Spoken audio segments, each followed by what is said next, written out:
Well, I think his legacy will be as one of the forefathers of the gaming world and took it literally from A to Z. I mean, I don't think it can be understated what Metal Gear's done for pop culture, for gaming. Metal Gear really took these really difficult concepts and kind of made them easy to digest in a fun video game. I'm eternally grateful for the opportunity to have been a part of the Metal Gear Solid series. What I expect from Kojima is to have a vision and to do whatever it takes to deliver on that vision. This franchise has informed so much about not only the kind of game that we make, but the way that we make a game. Only a game with this kind of legacy can afford this excellence.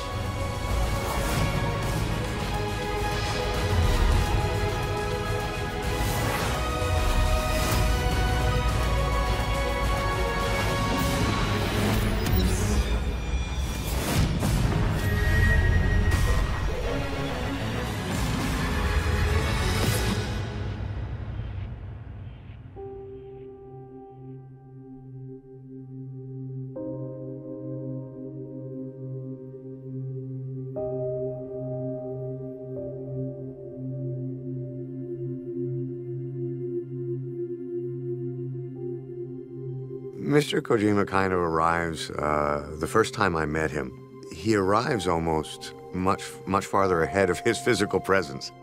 Well, obviously, Hideo is really rewarding to work for because you know you're working for one of the best. I think Kojima's a great guy, super talented, love to hang around with him. Sometimes we'll, when he's in town or something, we'll go to dinner, just talk about games. He's, clearly he loves the industry. He loves what he does. He's so passionate. It's just, great to be around people like that. We're very much ones who try to be one-man armies. He's very idealistic, as I am. よく作品にすごい作品があって、それに影響を受けてまたこんな作品もあって、こんな作品もあってっていうふうにいろんなその影響みたいなことがあったりしますけど、このメタルギアソリッドに関してはそういう後の影響とか追従がもうできないような圧倒的な一個のものっていうか。Metal Gear games are known for being both humorous and serious in tone and in the subject matter that they cover, but in a way, Kojima has legitimized video games and pop culture at large because he tackled serious issues and also made games that were really captivating to play. He is such an artist and he is so beloved. I would liken it to the first time I met Steven Spielberg. Meeting him for the first time was awe-inspiring. It was very similar for me when I got to meet Mr. Kojima. そのシニキングビジョンっていうね、ジャンルっていうのはもう彼が作ったっていうかメタルギアの後に生まれたジャンルなので、そういった意味で言うと偉大なそのジャンルを作った人であったと思いますよ。Only person I care was, Kojima-san. That's it. I mean, he's the busiest video game, one of the busiest video game creator in the world, right? He's working nonstop to create this giant video game to give joy to the fans all over the world. Hideo's a story guy. He likes his story. It's not just all about shoot 'em up stuff. He likes his story, in-depth story, and characterization. And I think I saw that develop a lot through 2, 3, and 4. Probably made people think that video games are more than just a throwaway pastime. They can also be works of art. He's been the one that's almost been opening the gates to people like myself, saying video games is not just what you think it is. He's like the Dali of video games. Just the reaction that all of the people that I'd been working with for almost a year and a half at that point was so excited to have him in their presence. It was a real honor for me.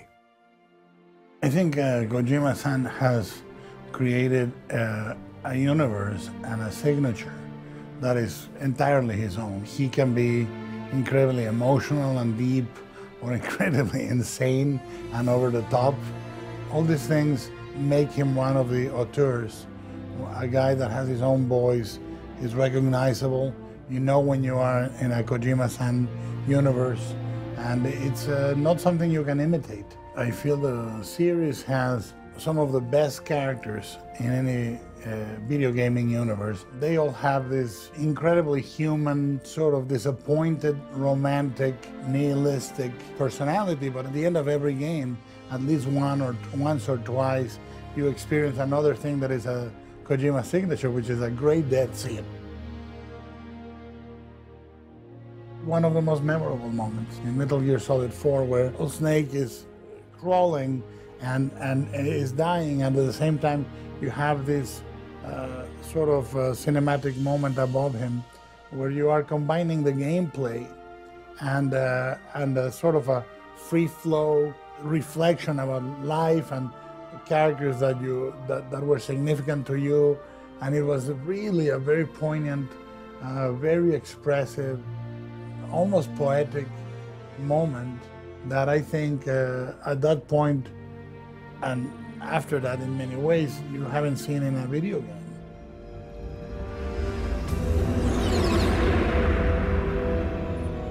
The nuclear weapons disposal facility on Shadow Moses Island in Alaska's Fox Archipelago was attacked and captured by next-generation special forces, being led by members of Foxhound. My first exposure to Metal Gear was, of course, PlayStation. For me, it was a revolution.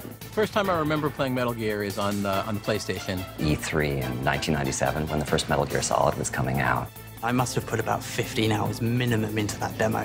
Metal Gear Solid arrived around the time that 3D graphics were starting to become a thing for console games, and for me, playing that for the first time and seeing Snake infiltrate underwater, it was really special because the way Kojima used cameras to sort of create a cinematic feel for the game.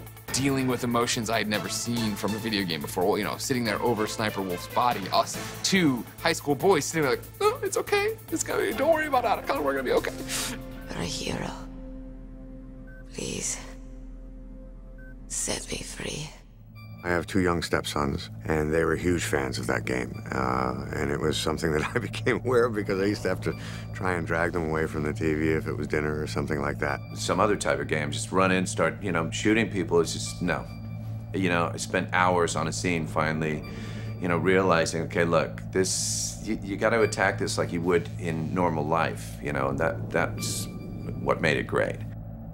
That iconic sound when you first get caught, when you're trying to stealth, and that, you know, that sound and the exclamation point, it's just one of those things that kind of stands out in your memory. So that's, you know, one of my earliest kind of iconic memories of Metal Gear. I think Metal Gear has influenced the game industry in a lot of ways, and one of the key ways is to have game designers think about their game from a filmic angle. That's not to say games need to be movies, because games and movies are very different mediums, but if you can view your game through the lens of what would this look like if a cinematographer were working on it, what if you had a AAA type of composer that plays the right music right when you're going to fight the last boss. Just knowing all the technology that goes into it. I mean, I can take a camera and put it somewhere with two people. You know, he has a whole force of programmers after that has to basically go from his commands to putting it together. But that mindset must be very fascinating, the understanding of what is doable. What? My hand! This one hit me like you can still play. It doesn't take you away from the game, but you're following the story. I played it multiple times on PlayStation, and then with MGS 2 as well.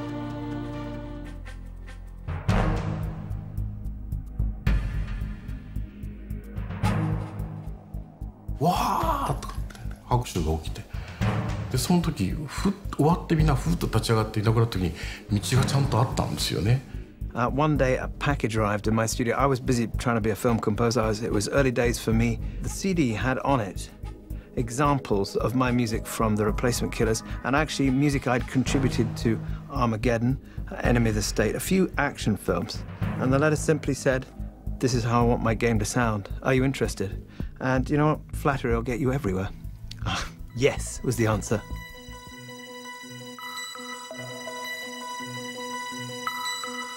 I remember being at the E3 conference in Los Angeles and seeing the demonstration of the game then, when it was Solid Snake on the boat before the Raiden reveal, and just that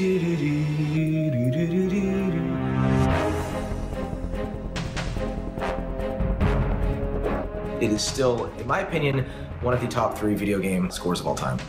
It was for Sons of Liberty. You wanted to do like a big title sequence, a completely animated title sequence, and not just cutting together game footage, but creating a lot of new content. You know, I remember the idea of like this sort of double helix of DNA, the shapes of the scales of the snake skin, and trying to find these sort of symbolic juxtapositions in the opening credits. I remember going and visiting him in Tokyo after Metal Gear Solid 2 had shipped, and the office is dark. There's only one light on. It's Kojima in the corner Everybody's on vacation, and he's sitting there planning out the story and the scenarios for the sequels.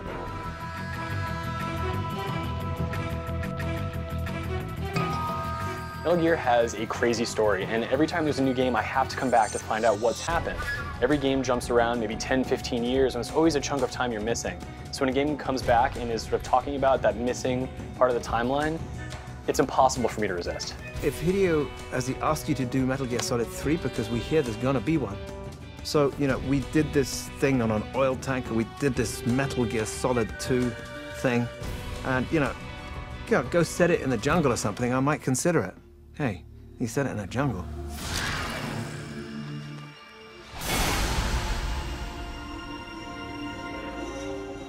I don't think he did it because of me, but you know, it was a new challenge. So with each game, there was a new challenge.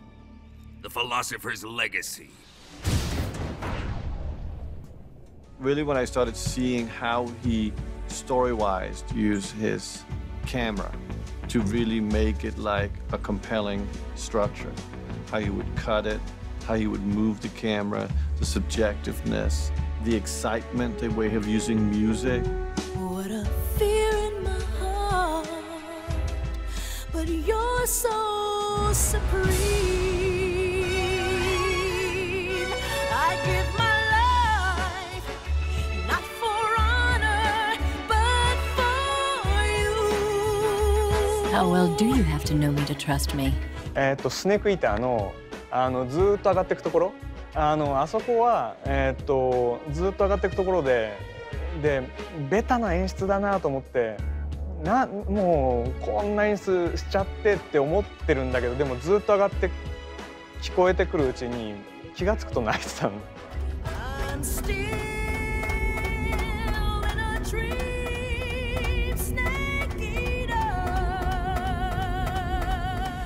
But I don't know why, but I was crying.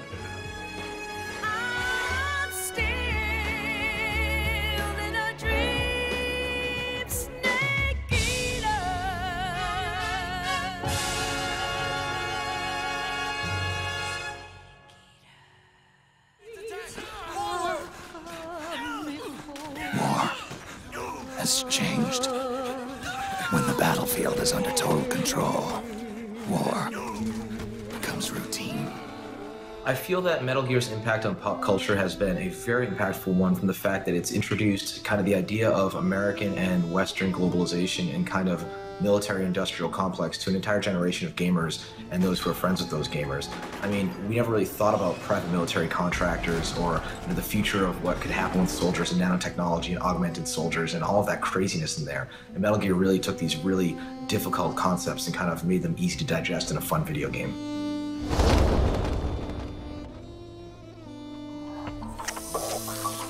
Yet again, our paths cross. そのバンプっていうのがなんかその役にですね非常に似ててですね、なんかもしかしたらバンプっていうのはその鉄夫のそのやつっていう役をイメージされて作ったのかなってちょっと思うぐらいちょっと似てるとこがあったので、かなり感情移入してそのバンプの役はできたんですね。Metal Gear Solid 4 was the ultimate. It was the buildup of, you know, I'm a fan of this series, and this is a game that was fan service from front to back, answered all your questions. And if you're a normal person, you've never played Metal Gear, you try to pick up Metal Gear yourself, what the hell, the lolly-lully-lo, who are these people and what's happening? This and laser fonts and all those different things. Like, but as a fan, as somebody who's like entrenched, you know what I mean? Like, we were getting into Act 4 or whatever, and he's like, we have to go back to Shadow Moses. And I was like, are you kidding me?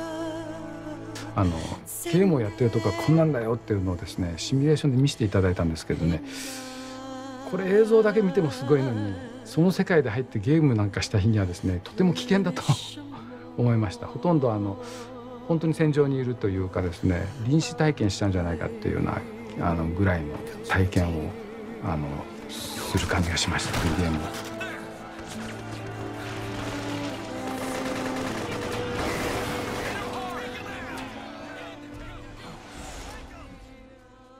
If it becomes a big franchise, you know, big hit series, it's much easier to go the safe highway, right?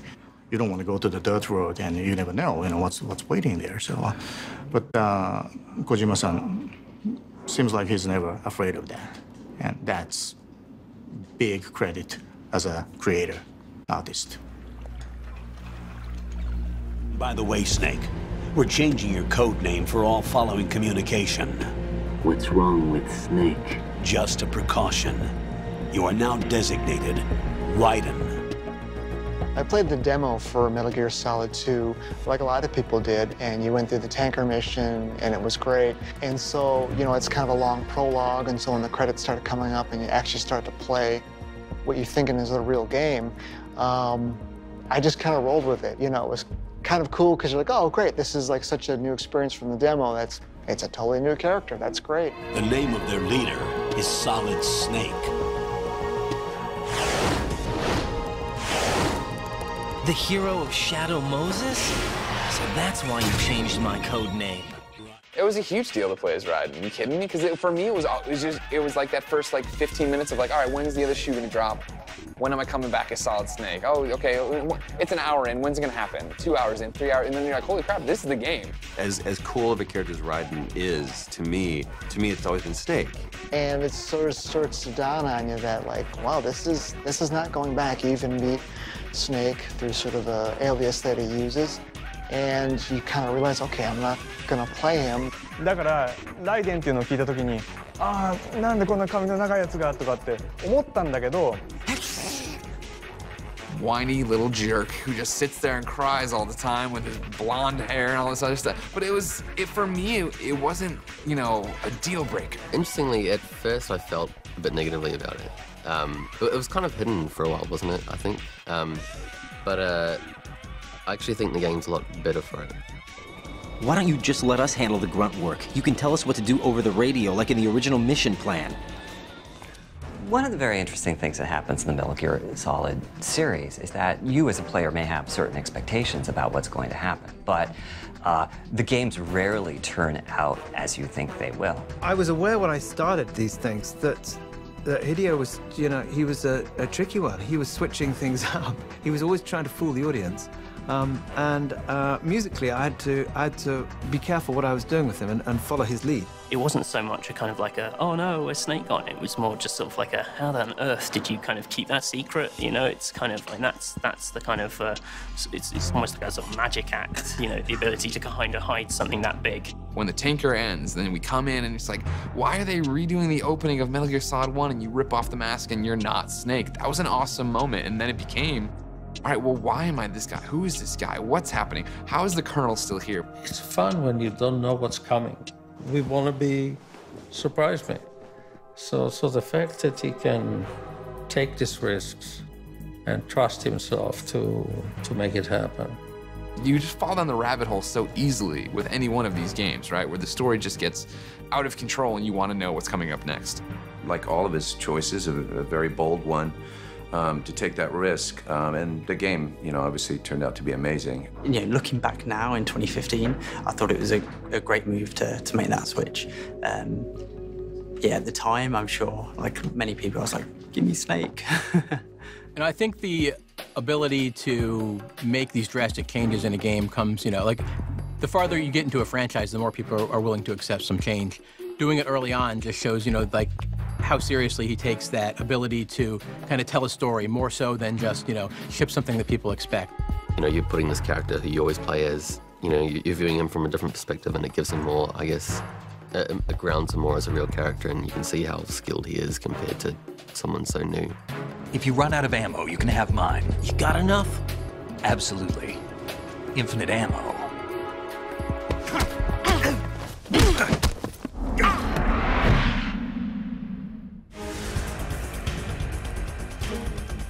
The boss scenes were just nuts. It's so tough to pick like a single boss from the series. They all stand out. I want to give shout outs to, I think, Psycho Mantis, obviously.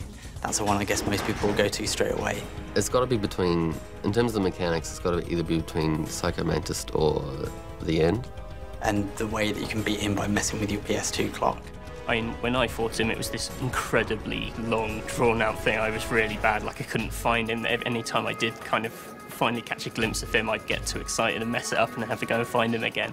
Like, just the whole time-based thing as well, how you can beat him if you just let him die, and I remember approaching that very carefully and sneaking around, and it took me a long time. You know, certainly I never thought to like reset my console clock or any of those little tricks, which are just great that they're in there. Kill him of old age. It's just like one of the that is one of the maddest bits of sort of technology use ever. I don't think that's sort of been bettered as a kind of trick. I just wish I'd known about it first time round. I guess like the best fights are the ones that sort of almost play out like puzzles. I mean, boss battles, there's so many. You talk about, you want to give Gray Fox a shout out, of course, just because remember how amazing that was. It looks like they were cut by some type of blade. Because this just ghost is going through, tearing people in half. The one guy's like crawling out at the end of it. And then you get to that fight with him, and like, that was so terrifying of him popping up over there, and you're trying to figure out how to get him. But then to jump forward and then have Raiden pick up that image, and then have in Metal Gear Solid 4, he gets stomped by Ray or whatever, but then you get to pilot Rex, and it's Rex Ray fight. I was like, holy crap, is this good? It's not over. Not yet. Originally fighting the Rex, you know, something like that, just, you know, that first time you do it, it's just like, you know, so impressive, and then, you know, it just kind of blows you away. Snake, your blood will be the first to be spilled by this glorious new weapon. The sorrow as well, I think is really clever, given that it all depends on how many people you've killed up until that point. Pretty much any confrontation with Ocelot, but maybe that's just because I like those confrontations. It's just you and me. No one to get in our way. Ocelots are proud creatures. They prefer to hunt alone.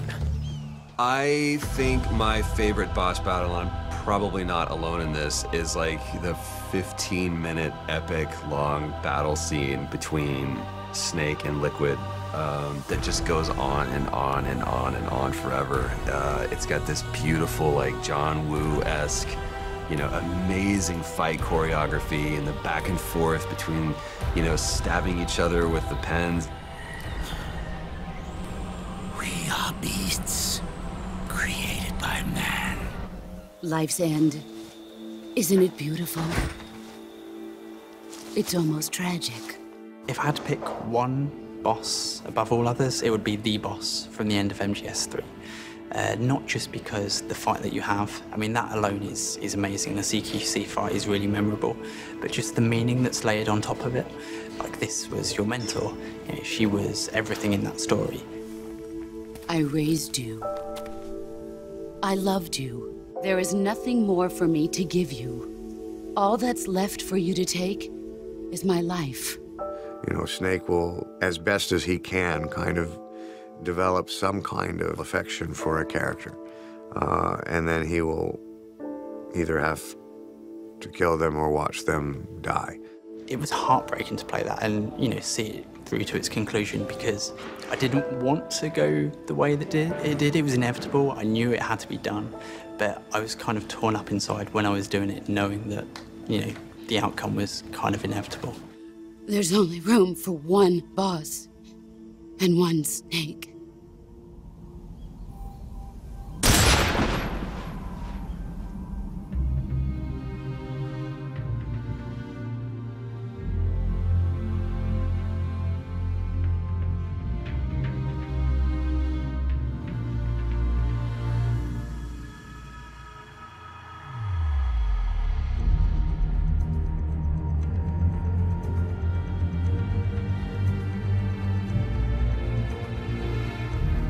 We met up here in LA about 7 or 8 months ago, and he took me to his studio here in Los Angeles and kind of introduced me to the future of what he was going to be doing.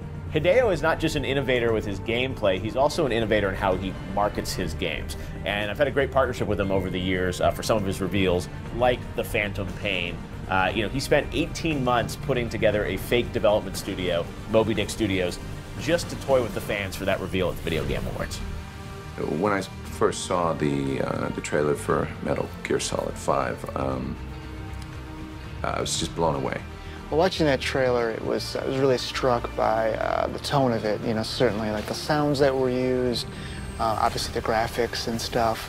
And you know, I can't say that I instantly thought, okay, this is the new Metal Gear game, but I certainly, that was my suspicion. And you know, obviously when the theories started coming out and stuff, I was definitely on board with a lot of that, which didn't take long.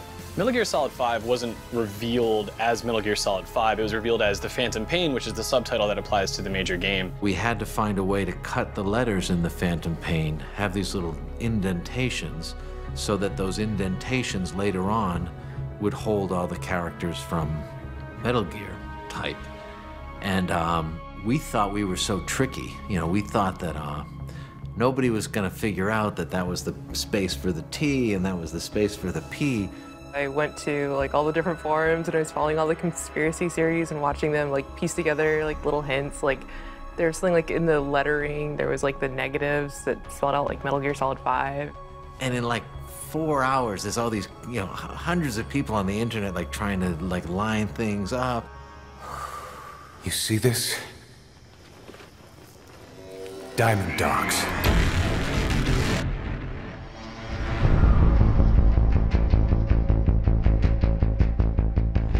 Metal Gear Solid 5, no trace of my theme. Hideo wanted to go that way, which is cool.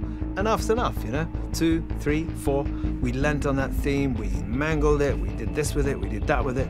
People were dying to it, people were being born to it, people were being murdered to it, people were being shot up to it. I've produced the music for this new game, but the composer is Justin Burnett, who's a kind of someone who's worked with me, under me, on many of these things, so he knew the ropes anyhow. And it's going to be really super cool. I think the fans are going to be really happy about it. Solo infiltration of the Soviet-made ground forces.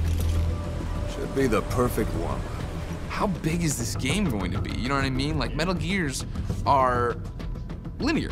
We know, you know what I mean? I'm on Shadow Moses. I'm in Metal Gear Solid 4. I'm sneaking around this like destroyed area, but there's a point A to point B kind of thing. And when they pull back and they show the map for the first time, and it's like, go anywhere. Do whatever you want. Like, there's guys everywhere. You can Fulton them out. You can go do this. It's like, what the hell is happening? Like, how did they take what I love about Metal Gear and put it into an open world? Well, for me, the Phantom Pain and that whole character of Snake is one of the prime examples of using what I come from, which is storytelling from a movie perspective, combined with an interactive perspective. I'd say what brings me back for each new installment of Metal Gear is first off to see how crazy it's going to get, and second off to see how Kojima is going to top himself and how he's going to pick up where he left off, because each game feels like it could be almost its own chapter, like he's wrapping it up, but then there's always another story to tell in the series, it seems. Knowing that his vision is to make this open world, or at least open area, where you can kind of explore more, and I know that that's going to be his focus, and he's going to put emphasis on making sure it's good. So I'm 100% bought in. I can't wait. I was more fascinated by his idea that he was actually very consciously forcing you to make choices through the story. All I would say is it's important that people revisit Ground Zeroes again just before the Phantom Pain comes out. They may have played it last year and played it extensively, but I think it's going to be quite key to dive back in the weeks or, you know, a month before the final game comes out and really rinse it once more. You know, it's Kojima's last Metal Gear, right? So it's kind of like letting the players loose, sort of thing. When I sat down to play Ground Zeroes, I think the first reaction was just my pride and how much it hurt. You know what I mean? Like, it's not as easy as it was where I could walk somebody through Metal Gear Solid 2 on the phone. Now it's like, you know where those guys are gonna be and what they're doing, but you might make a noise here, you might hit a pot over there, this is gonna happen. Like, you open a door too loud. There's all these little things that it's like, okay, it really is the next level of Metal Gear, and what do I do with that? When you have so many mechanics to play with and you have control over things like a day-night cycle, which can totally impact the way you approach a mission. For me personally, I think for fans it's really exciting, but I think it's also going to impress people who maybe weren't fans of Metal Gear in the past, because it's not so focused on sticking to the tropes and the cliches that Metal Gear is known for. It really breaks out of the box and does something totally new. The small details that he really cares about, which, you know, like myself, that's what makes the big difference. You know, I mean, if you're shooting a movie in a house, you spend a lot of time on curtains because curtains are the last details. For him, it's like, you know, how does the horse eyes blink? You know, it's like things like that which shows dedication. And my God, you can't take away that from anyone.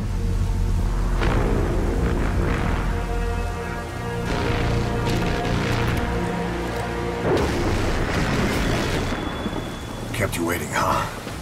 First of all, my hat went off to Kiefer for really throwing his full weight into it and bringing it and submitting himself to the process and understanding who the character was and allowing it to breathe.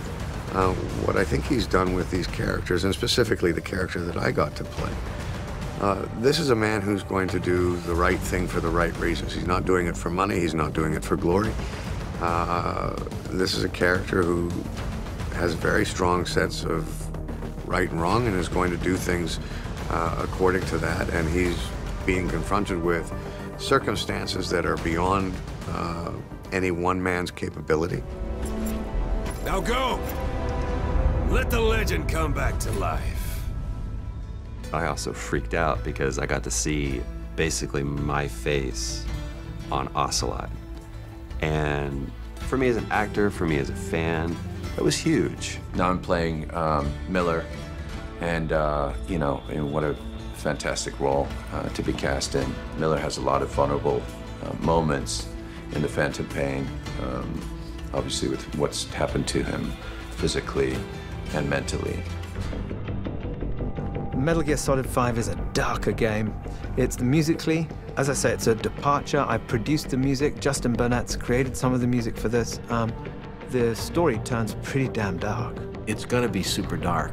You know, it's a lot darker. The Phantom Pain, it's kind of scary. You know, it's sort of it's a much darker vision.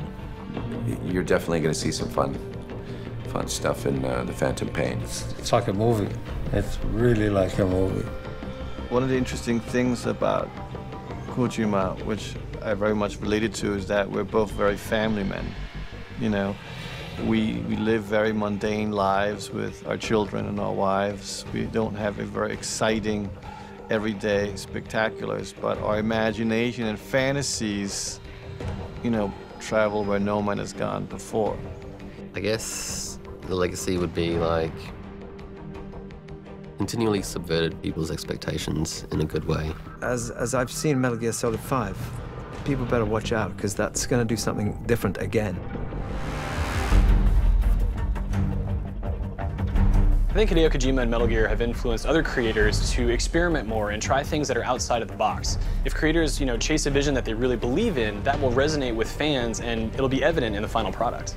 Well, I mean, a lot of people think of Kojima as the Metal Gear Solid guy, but in fact, he's a lot broader than that. もうこのメタルギアソリッドそのものが一つのもう文化というか、でっかい塊で影響することさえも許されないような、圧倒的な塊って感じがするんですけどね。ですからもうそれ一つがもう一つの大きな世界で、みんなそれにびっくりしてるという、もうキングダム状態かなっていう気がしますけどね。The body of Metal Gear work, the art of Metal Gear is very impressive to me, and what Hideo Kojima has dedicated his life to, it's kind of a noble thing.